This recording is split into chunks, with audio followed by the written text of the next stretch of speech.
I'm Manouk Akopyan. Thank you for tuning in, and thank you to our partners, personal injury attorney Nelson Gavorkian. Yes, thank you, Sean. Jose, another amazing opportunity for David. We talked about it a little earlier about Jesse Hart being available, but he goes after the bigger and badder challenge with David Morrell.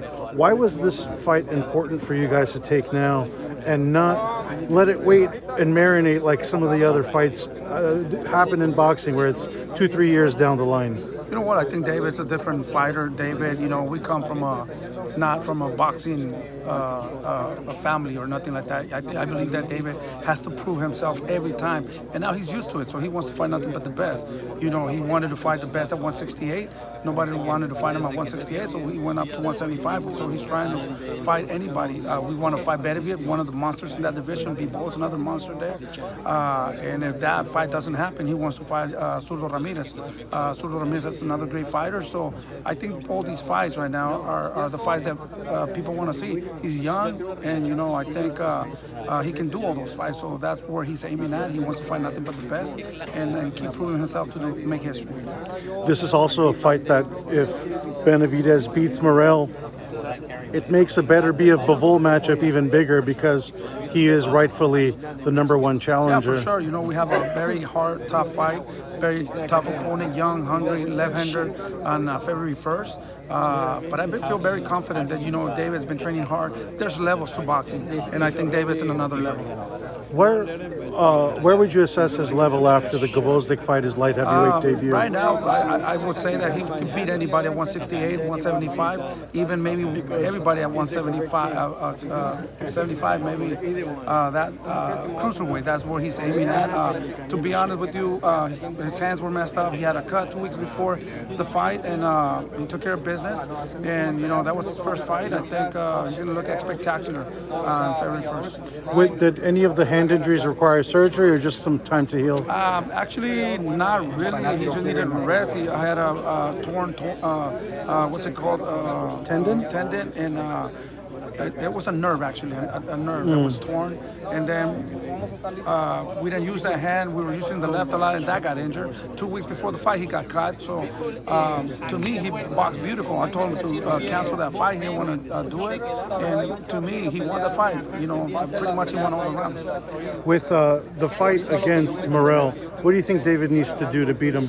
Well, everybody knows, David Morrell. We haven't really seen a lot about David Morrell. He has like 11, 12 fights. He is a 2-time world champion. He's a hungry fighter. He had a pretty good amateur pedigree.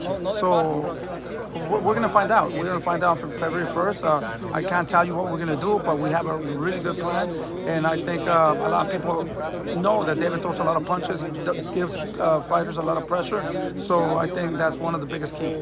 With David, of course, he had the injuries. There's the saying, you're only as good as your last performance.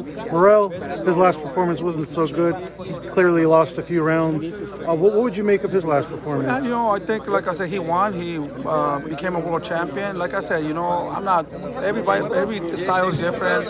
I'm thinking that we're going to get the best David Morrell on February 1st. He's super motivated. He wants to take David's belt, the interim WBC belt, and he's going to come prepared. So I think we're going to see the best out of David Morrell in February. But David, like I said, there's levels to boxing, and David's in another level. If Benavidez beats Morrell, does it just make the Canelo fight even more necessary and the public wanting it even more? Yeah. Canelo right now, I think he's focusing on fighting Jake Paul, and that's maybe Jake Paul, maybe next Mike Tyson. To be honest with you, that's why we left 168, because I don't want to talk about Canelo. David's looking for bigger things, more dangerous fights, and the ones he's taking. Like I said, he's fighting Morrell. I'm pretty sure he's going to win that fight, and we're looking at Bivol and Zurdo Ramirez.